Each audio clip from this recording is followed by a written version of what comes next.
Langsung saja, di sini saya akan menjelaskan tutorial membuat modul ajar. Sebelumnya, modul ajar adalah dokumen yang berisi rencana pembelajaran, langkah-langkah pembelajaran, dan media yang dibutuhkan untuk mencapai tujuan pembelajaran.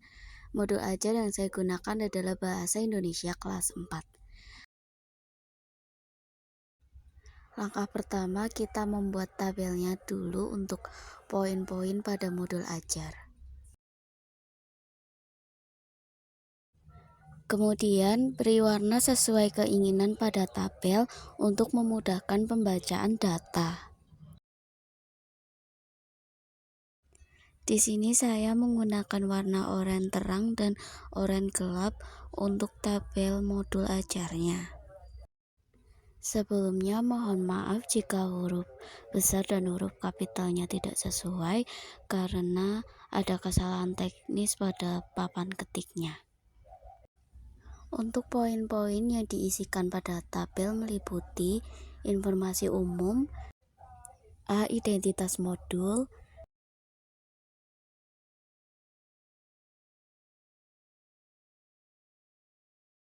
B. Kompetensi awal, C. Profil pelajar Pancasila,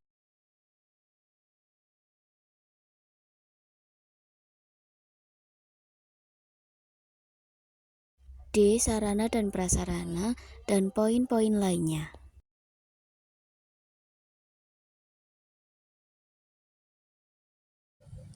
Untuk isian pada poin A identitas modul, di sini penyusun kita tulis saja nama penyusunnya saya Zahra Damayanti, instansinya tempat kalian di SD Negeri Kepatihan Purworejo, tahun penyusunan tahun 2025, jenjang sekolah sekolah dasar SD, mata pelajarannya Bahasa Indonesia, fase atau kelas. Di sini saya menggunakan kelas 4 jadi fase B. Dan alokasi waktunya satu pertemuan ya, dengan sekitar 2 kali 35 menit.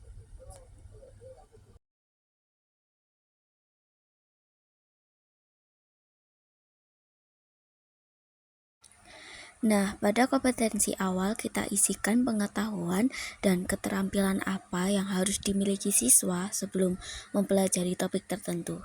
Nah, di sini saya mengisi, siswa memaknai kosakata baru dari teks yang dibaca mengenai hal-hal menarik di lingkungan sekitar.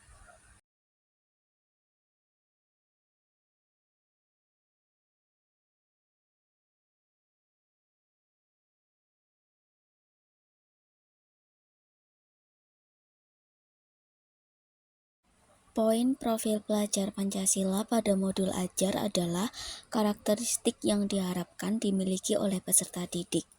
Nah, poin-poinnya ada 6, cuman saya akan menyantumkan 3. Di antaranya, yang pertama bernalar kritis, dengan artian mengeksplorasi teks dan mengidentifikasi kosakata baru. Saya dapat memahami dan menafsirkan makna dari kosakata baru.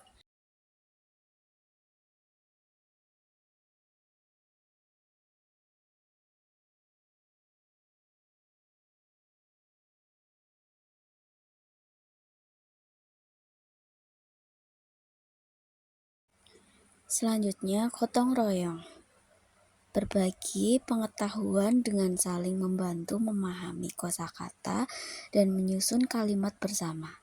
Dengan artian, saya dapat menemukan dan mendiskusikan makna kosakata baru.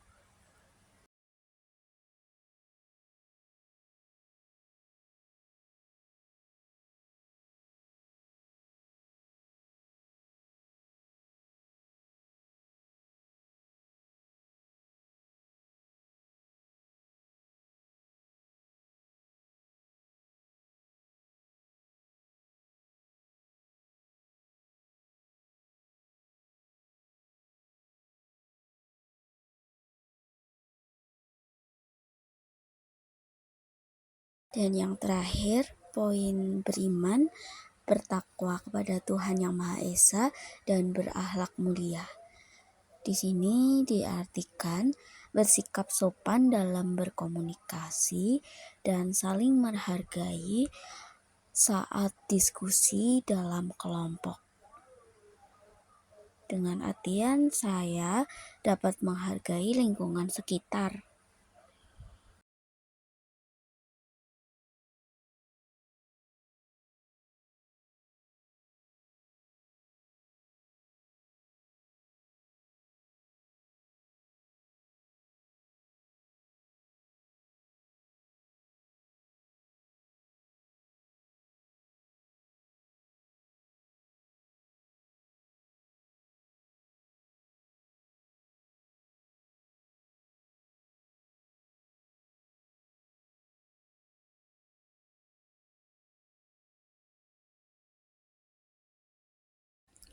Selanjutnya pada bagian sarana dan prasarana dalam modul ajar itu terdiri dari alat dan bahan yang digunakan untuk mendukung kegiatan pembelajaran. Nah, sarana dan prasarana ini dapat berupa alat, media, atau materi bahan ajar. Di sini saya mengisikan yang pertama lampu ruang kelas yang memadai, yang kedua ruang kelas yang cukup luas dan nyaman, dan yang ketiga sumber belajar meliputi buku yang berasal dari Kementerian Pendidikan, Kebudayaan, Riset dan Teknologi Republik Indonesia pada tahun 2021, buku panduan guru bahasa Indonesia untuk SD kelas 4 dengan penulis Eva Y. Nukman dan C. Erni Setiawati.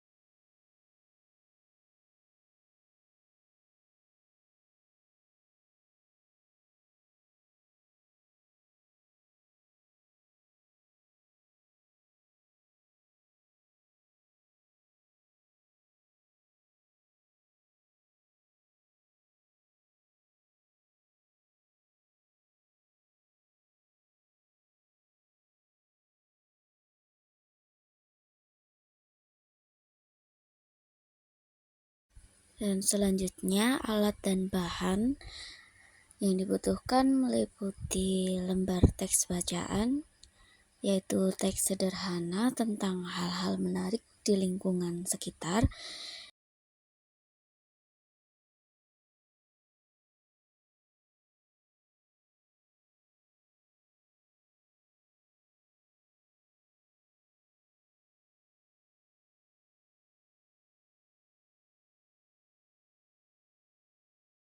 Yang kedua, kamus bahasa Indonesia untuk membantu siswa menemukan kosakata baru.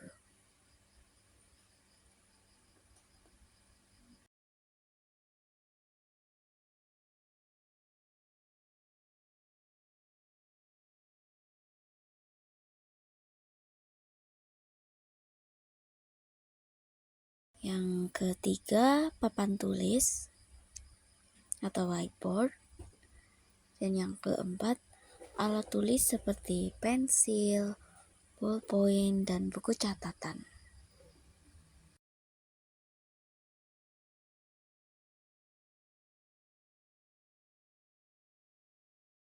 Selanjutnya pada poin target peserta didik. Di sini saya menargetkan peserta didik tipe reguler atau tipikal yang dengan artiannya itu umum, tidak ada kesulitan dalam mencerna dan memahami materi ajar.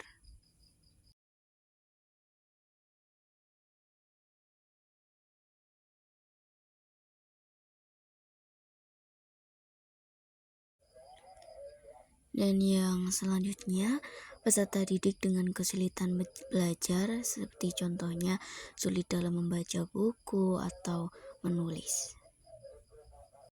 Selanjutnya untuk poin F, model pembelajaran. Nah, model pembelajaran yang digunakan dalam modul ajar itu dapat berupa ceramah, tanya jawab, diskusi, proyek kelompok atau tugas kelompok dengan tipe mengajar yang berbeda-beda, contohnya NHT atau lain-lain. Nah, di sini saya menggunakan kegiatan tatap muka atau luring dengan berupa tugas kelompok atau diskusi. Selanjutnya, tujuan kegiatan pembelajaran.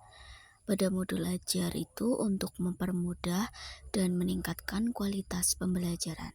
Di sini terdapat elemen dan sub-elemen capaian. Saya mengklasifikasikan elemen capaian dengan menggunakan kata kerja operasional atau KKO yang digunakan untuk mengukur kemampuan kognitif, afektif, dan psikomotorik yang dimiliki oleh siswa. Di antaranya saya mencantumkan yang pertama membaca C1, yaitu mengidentifikasi kosakata baru dalam teks dan membacanya dengan lancar. Yang kedua memahami C2, menjelaskan arti kosakata baru dengan kata-kata sendiri, membaca kata-kata baru dengan pola kombinasi huruf yang telah dikenalinya dengan fasih. Yang ketiga berbicara C1, menceritakan kembali informasi dari teks menggunakan kosakata baru, berdiskusi dengan teman tentang hal-hal menarik di lingkungan sekitar. Yang keempat menulis, termasuk dalam C1, menulis kalimat atau paragraf menggunakan kosakata baru, menggambarkan pengalaman pribadi terkait dengan kosakata baru. Yang kelima, menyimak C1, mendengarkan penjelasan tentang kosakata baru, menjawab pertanyaan tentang teks yang dibaca. Dan yang keenam, menganalisis C4, yaitu menganalisis hubungan antara kosakata baru dan pengalaman di lingkungan sekitar. Nah, di sini tujuan pembelajaran kegiatan 3 yaitu yang pertama, siswa dapat mengenali dan memahami kosakata baru yang ditemukan dalam teks. Yang kedua, siswa dapat membaca dan memahami teks dengan baik serta menangkap informasi penting. Yang ketiga, siswa dapat menghubungkan kosakata baru dengan pengalaman dan hal-hal menarik di lingkungan sekitar mereka. Yang keempat, siswa dapat menjelaskan arti kosakata baru dan menggunakannya dalam kalimat. Yang kelima, siswa dapat berdiskusi tentang kosakata baru dan hal-hal menarik yang mereka baca. Yang keenam, siswa dapat menulis kalimat atau paragraf yang menggunakan kosakata baru dengan tepat. Dan yang terakhir, siswa dapat menganalisis dan mengajukan pertanyaan tentang kosakata baru dan relevansinya dengan lingkungan mereka.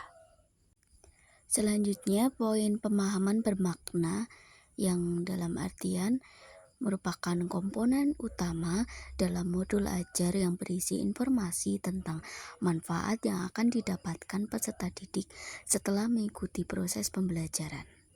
Nah, di sini saya menyantumkan memahami dan menginterpretasikan kata-kata atau istilah baru yang berkaitan dengan berbagai aspek di lingkungan kita. Ini melibatkan penggalian makna kata-kata baru agar kita lebih memahami informasi atau konsep baru terkait dengan kejadian, benda, fenomena, atau topik menarik di lingkungan sekitar. Selanjutnya C. Pertanyaan pemantik.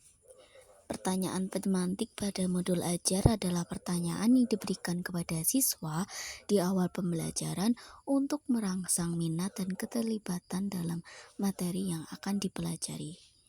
Nah, di sini saya menyantumkan 4 aspek, yaitu yang pertama, mengapa penting bagi kita untuk memahami arti kata-kata baru yang kita temukan. Yang kedua, bagaimana cara kalian mencari arti dari kata atau istilah baru yang belum pernah kalian dengar. Yang ketiga, bisa sebutkan contoh kata baru yang menggambarkan lingkungan sekitar kalian. Dan yang terakhir, apa manfaatnya bagi kita jika kita mengetahui banyak kata dan istilah baru. Selanjutnya, poin D, kegiatan pembelajaran eksplorasi dengan mengingatkan agar siswa percaya diri dalam menjelaskan arti kosakata dengan kata-kata mereka sendiri. Siswa jangan malu untuk bertanya mengenai kosakata baru yang belum dipahami. Nah, untuk kegiatan pembelajarannya meliputi kegiatan pembuka, kegiatan inti, dan kegiatan penutup.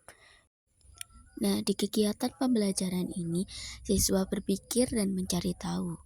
Nah, para siswa mencari tahu kosakata baru yang belum dipahaminya di kamus. Dan selanjutnya pertanyaan esensial itu adalah pertanyaan yang mampu merangsang pikiran dan mendorong siswa untuk berpikir lebih lanjut. Contohnya seperti bagaimana cara menemukan makna dari istilah-istilah baru yang kita temui di lingkungan sekitar dan lainnya. Poin E, asesmen atau penilaian. Penilaian dilakukan dengan cara mengevaluasi pemahaman siswa dalam memahami makna kosakata baru. Nah, di sini saya menggunakan beberapa metode penilaian yang saya gunakan pada modul ajar, yaitu tes tertulis dan tugas observasi dan laporan, dan juga presentasi atau diskusi kelas. Selanjutnya poin F, kegiatan pengayaan dan remedial. Pengayaan itu di sini saya mengajak siswa untuk mengidentifikasi kosakata baru dengan membaca teks secara perlahan. Setelah membaca, siswa diminta untuk menandai kata-kata yang belum dipahami atau yang terdengar asing, dan memberikan tugas pada siswa untuk menulis kalimat dengan menggunakan kata-kata baru tersebut. Tugas ini membantu siswa mengingat kosakata dan mempraktikkannya dalam konteks. Dan remedial diberikan kepada peserta didik yang membutuhkan bimbingan untuk memahami materi atau pembelajaran mengulang kepada siswa yang belum mencapai CP. Nah, di poin lampiran, saya melampirkan lembar kerja peserta didik yang berkaitan dengan materi kosakata baru yang dapat dikerjakan oleh peserta didik secara berkelompok. Contohnya seperti di sini terdapat tabel kosakata baru, misalnya subur, dugaan arti dari teks, tumbuh dengan baik, dan arti dalam kamus itu kondisi tanaman yang baik. Selanjutnya juga peserta didik diminta untuk membuat kalimat sederhana menggunakan kata-kata dari kosakata baru yang mereka temukan.